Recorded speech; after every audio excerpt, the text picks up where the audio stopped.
चलिए नमस्कार दोस्तों, कैसे आप सभी? सबको नमस्कार। उम्मीद होगा कि बड़े अच्छे होंगे। चलिए आज का जो टॉपिक है वो बहुत ही ज्यादा प्रसिद्ध टॉपिक है, जिसको हर लोग जानना चाहते हैं कि ये घटना हुई कैसे थी, इस घटना का वजह क्या है। उस वजह को आज बड़े प्यार से बिल्कुल जड़ तक जाने की कोशिश करेंगे और इस तरीके की कहानी निकाल कर ले आएंगे जहां के जो तरीका है, जिस वजह से हुआ, उसकी अहम जानकारी आप तक पहुंच जाएगी। चलिए याद रखना, एक व्यक्ति थे जिसका नाम था जॉन साइमन। जॉन साइमन उनका नाम था और इन्हीं की अध्यक्षता में 1927 में एक कमेटी बनी थी, साइमन कमीशन। इन्हीं की अध्यक्षता में साइमन कमीशन का निर्माण हुआ था 1927 में। अब बात होती है, कमेटी तो बन गई, इसमें 7 मेंबर थे और इन 7 मेंबर में एक तो खुद जॉन साइमन, एक तो क्लीमेट एटली। ये क्लीमेट एटली वही व्यक्ति हैं जब भारत आजाद हुआ था, जब भारत की आजादी हुई थी, आजादी मिली थी, तो उस समय यह आदमी ब्रिटेन का प्राइम मिनिस्टर था। लेकिन बात हो रही है 1927 में, तो ये आदमी मेंबर ऑफ साइमन कमीशन है। एक आदमी है जिसका नाम है हेनरी लेवी लासन, तीसरा आदमी है। एक आदमी है एडवर्ड कोडागन, एक आदमी है हॉर्टसॉर्न, एक आदमी है लेन फॉक्स और एक आदमी है डोनाल्ड हावर्ड।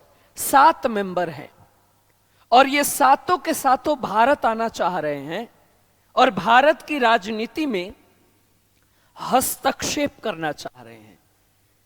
विरोध इस बात का है कि तुम भारत की राजनीति संभालने आ रहे हो, भारत की राजनीति में सुधार करने आ रहे हो और उसमें एक भी भारतीय नहीं है, तुम सुधारोगे क्या?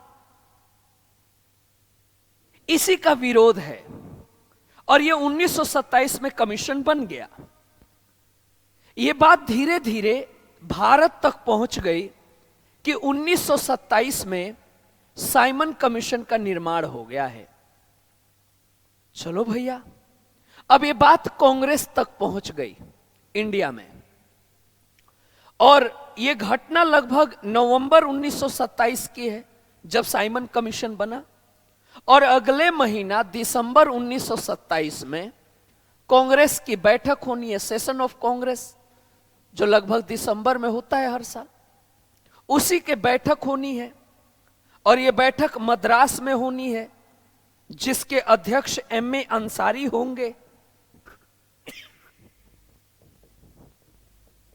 और वहीं पर इस मुद्दे को उठाया जाएगा कि हम लोगों को साथ देना है साइमन कमीशन का या विरोध करना है। चलो भैया, दिसंबर भी आ गया और 1927 भी आ गया, दिसंबर 1927।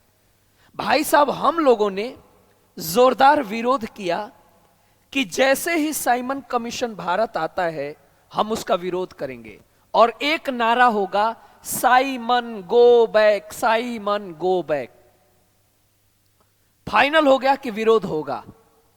भाई साहब, अगला महीना आया, 3 फरवरी 1928 को मुंबई पहुंच गया साइमन कमीशन और भाई साहब विरोध का क्रम चालू हो गया। पूरे भारत से विरोध चालू हो गया।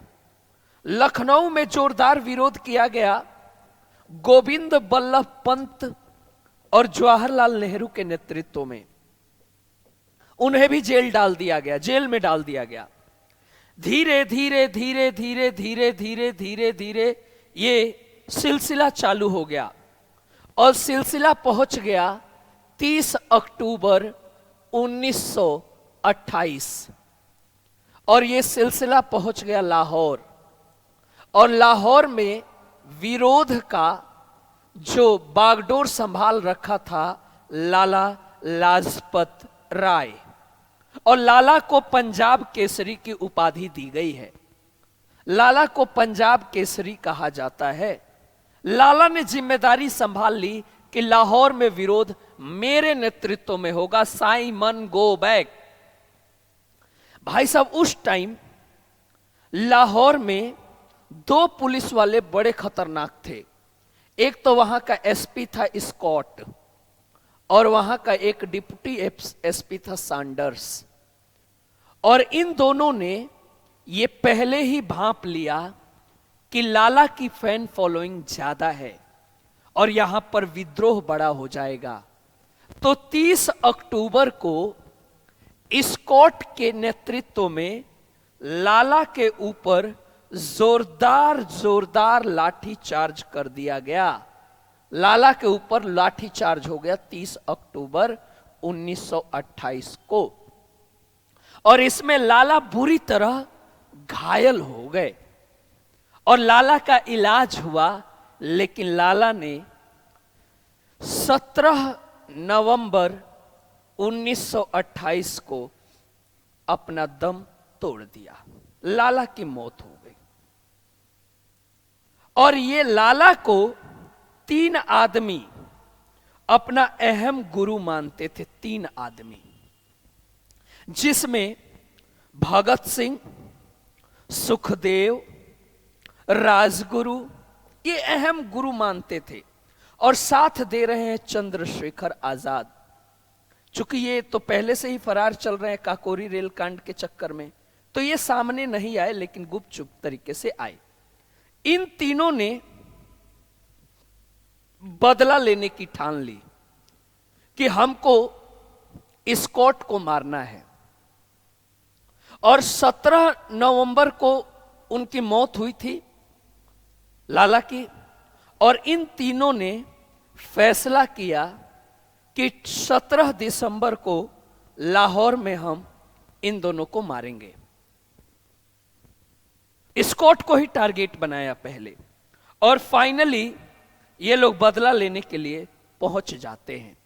और 17 दिसंबर को लाहौर सुप्रिंटेंडेंट ऑफिस के सामने भीड़ होती है, और वहीं पर धड़ाधड़ गोलियां चलती हैं और उसकी मौत हो जाती है। लेकिन बाद में पता चलता है कि स्कॉट को गोली नहीं लगी। स्कॉट उस दिन था ही नहीं।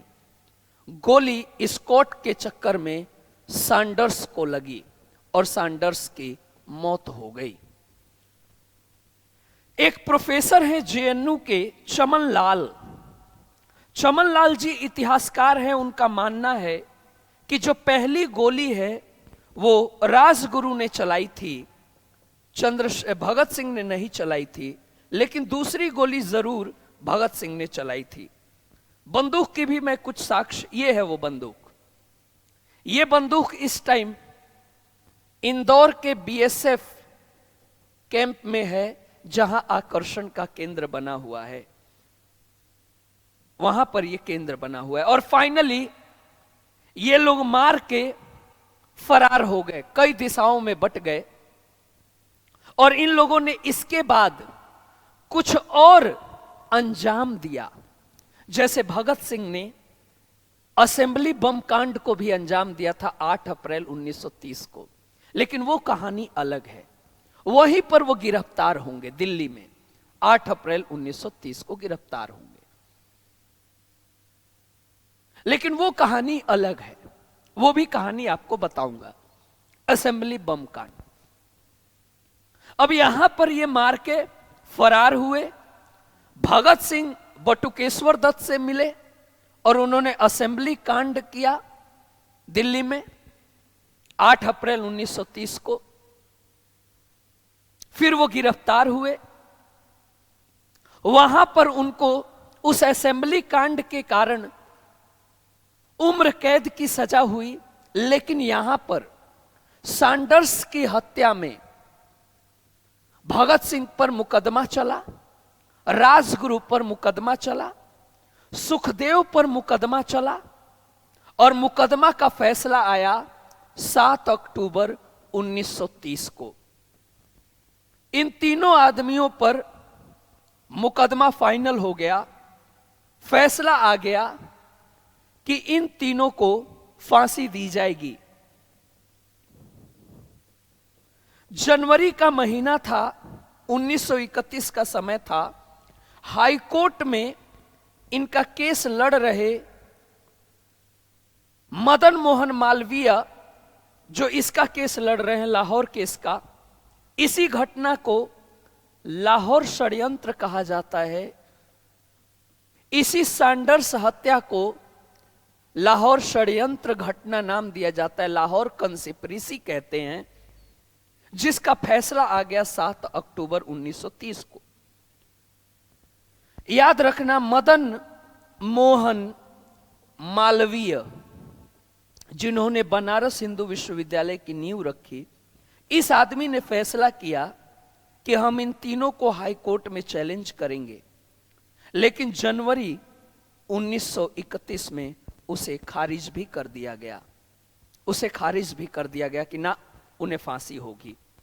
और फाइनली इस जुर्म में भगत सिंह, सुखदेव और राजगुरु को 23 मार्च 1931 को लाहौर में फांसी दे दी गई।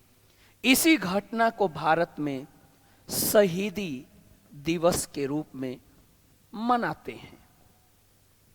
इस तरीके से लाहौर षड्यंत्र को एक सफल अंजाम दिया गया हमारे इन वीर सपूतों के द्वारा।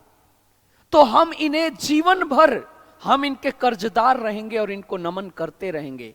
इनकी कुर्बानी को हम जाया नहीं होने देंगे, हमेशा इनको याद करते रहेंगे।